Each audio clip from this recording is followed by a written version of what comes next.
Greg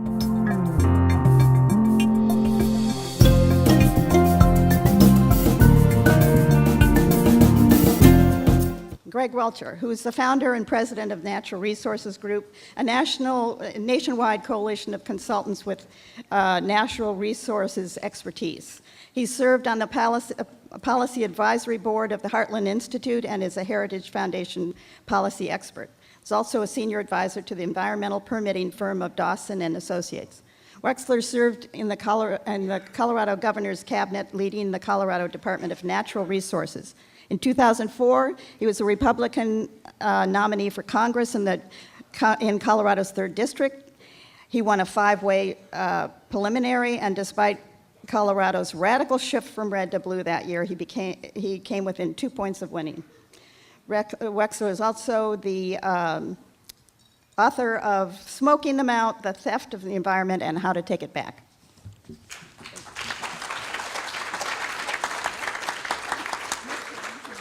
Thank you. First of all, let me just say thank you. I am thrilled to be a part of the continued growth and success of this organization. Karen is doing a great job, and I'm happy to contribute what little I can to it.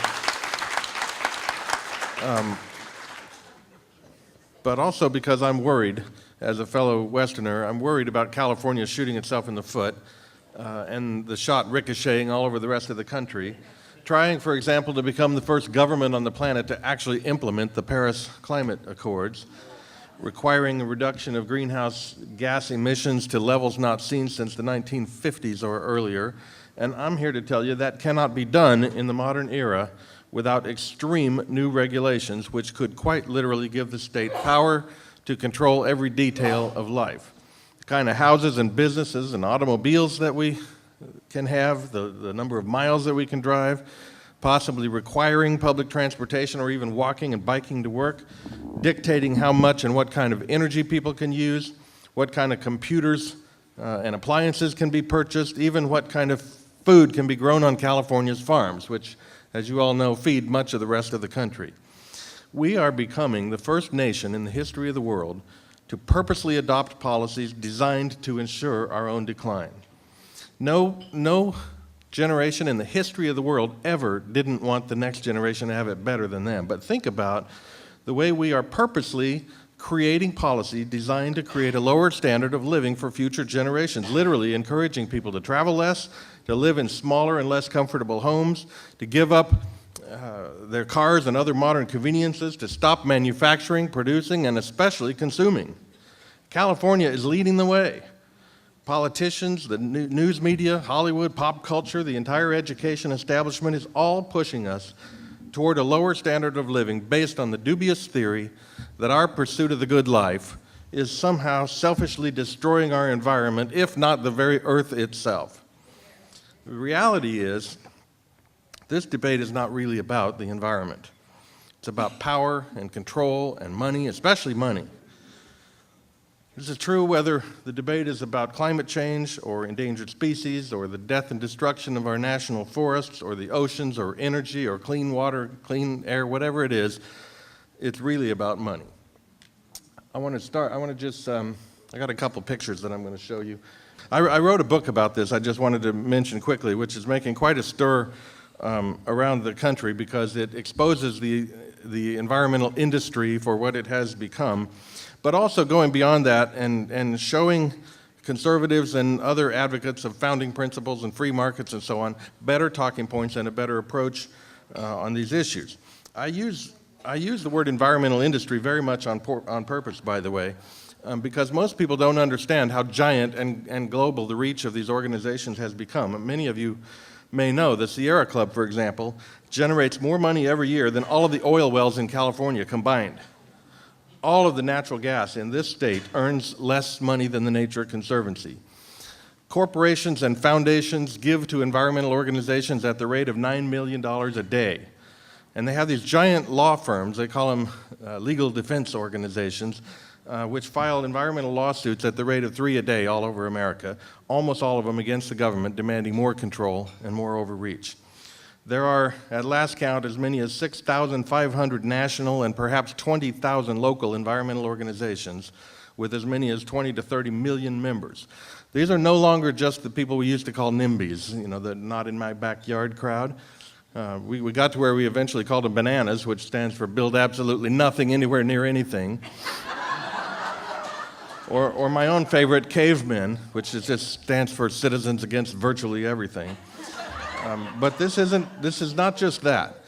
This is a giant environmental movement that has become a massive conglomerate global industry, bigger than the corporations that they're fighting on almost every issue. And we've gone from what was at one time almost universal agreement among Americans on the need for clean air and clean water to the picture. We've gone to this angry, bitter, divisive, contentious, litigious, nasty climate for debate. It's an absolutely poison atmosphere for honest discussion among reasonable people. We in this room, I know we are optimists, okay? We believe that you can have a healthy environment and a healthy economy, but the doomsday crowd, just listen to the kind of rhetoric that we're hearing.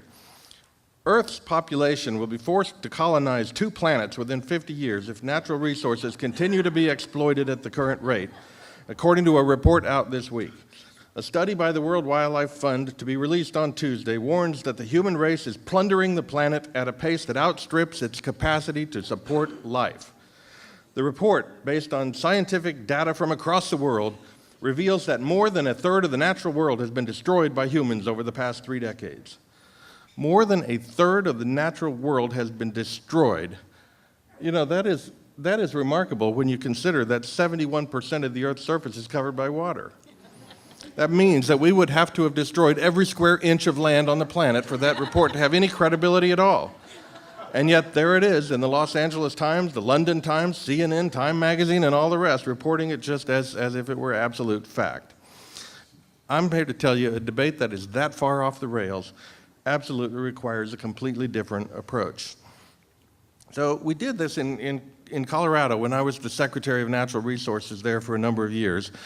We decided to turn this whole thing upside down by not by fighting the environment, but by doing the right thing for the environment and smoking out the hidden agenda of people who wanted something else. We started with the Endangered Species Act because it is the most powerful environmental law ever passed. As you know, it supersedes and trumps everything else. Because it is still hugely popular. 80% of Americans in virtually every state still support recovering and protecting endangered species, so it isn't going away. But mostly because it's the most dismal failure in the history of environmental legislation. They put things on the endangered list and no one ever takes them off. They never recover. We've listed at last count 2,390 species as endangered, and we've taken off of that list and recovered fewer than 0.5% in the entire 40-year history of the Endangered Species Act. So in Colorado, we went and built a hatchery. We started with the endangered fish in the Colorado River system because it was threatening the water supply of 30 million people in 7 states, including this one. So we went and built a hatchery. This one, the first in America, dedicated entirely to the production of endangered fish, and we just said to the federal government, how many fish would you like? And of course, they couldn't tell us because there are no recovery goals or delisting criteria for most endangered species. So we just started raising them by the hundreds of thousands and putting them back in the river.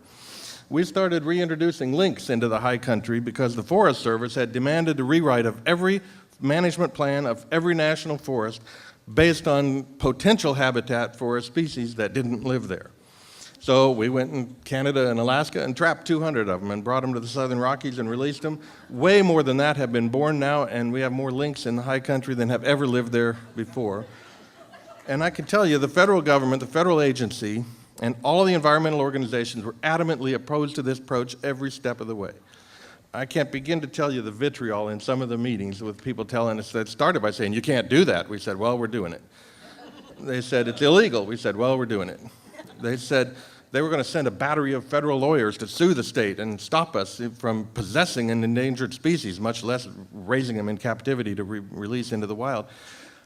We said, okay, we're going to have a press conference on the Capitol steps, and the governor can tell the world that the U.S. Fish and Wildlife Service is against recovering endangered species. Let's see how that goes.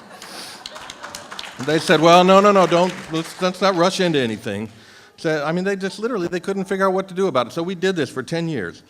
We created some of the great success stories in the history of conservation, with full recovery of river otters and moose and desert bighorn sheep and black-footed ferrets and greater prairie chickens and boreal toads and razorback suckers and bony-tailed chubs and humpbacks.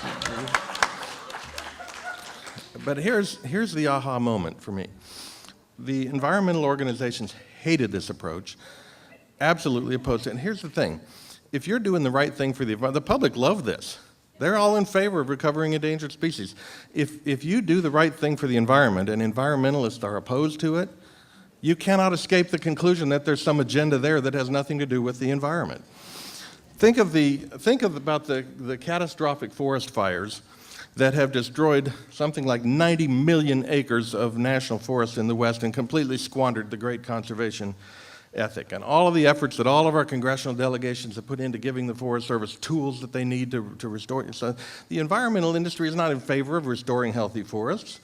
That requires thinning them to a more natural level. That requires logging, and that doesn't fit their narrative about evil corporations. Letting them die and fall down and burn, that we can blame on global warming, right? That fits their narrative.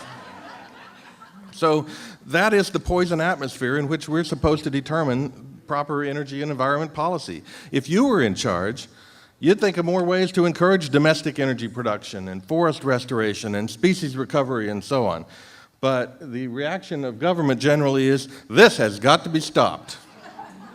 Just remember in Sacramento, as in Washington, for every action, there's an equal and opposite government program. So here is the unvarnished truth.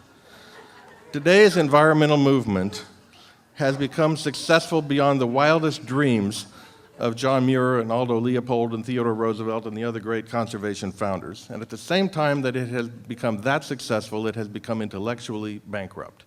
And by that I mean, it has no answers to the great environmental questions that our society faces. The reaction, if you're talking about species or forest health or clean air or clean water or whatever it is, the reaction of the environmental industry to all of these issues is, stop doing that. That's not an answer. That doesn't supply the resources it takes to build and maintain a prosperous economy. That requires leadership, and there's a huge vacuum for leadership in the environmental movement because of that. So the test is, whatever the policy is being talked about, just ask yourself a simple question: will this improve the environment? And of course, a lot of times you discover that it has nothing to do with the environment. As for example, the destruction of the environment by livestock. This has created a movement in legislatures around the country to try and do something about cow flatulence, because it's the greatest source of methane gas on the planet, which is the worst of all greenhouse gases. And so what is the proposal? California, usually wants to lead on this issue, and so has demanded that methane gas from livestock be reduced by 40% by the year 2030. But how? Good luck in trying to figure out how to stop cows from doing what cows do. So the proposal is to levy a tax, okay? So on ranchers with cows. So just ask yourself the question: will that improve the environment? Okay, cows won't have any way of knowing if their owner has paid the tax. Cows don't know they have owners. So that's the test. This great vacuum for leadership. I'm gonna stop with this at the moment, but just to tell you, this great vacuum of leadership in the environmental movement has created a huge opportunity for leaders, for people who really want to get into these issues, leaders who will talk openly and honestly about the environment, who will propose policies that are good for the environment and good for people who are part of the environment too. Policies that will improve our standard of living and not diminish it. That's how we take back the high ground, and that forces other people to follow. So a little bit later, we're going to have a bunch of my books out here, which our publisher has donated, by the way, because they also are completely committed to the work of this fine organization. And so whatever donation anyone wants to give for them will go straight to AFA. With that, let me just say thank you for the nice reception and for the ability to be here. Thank you.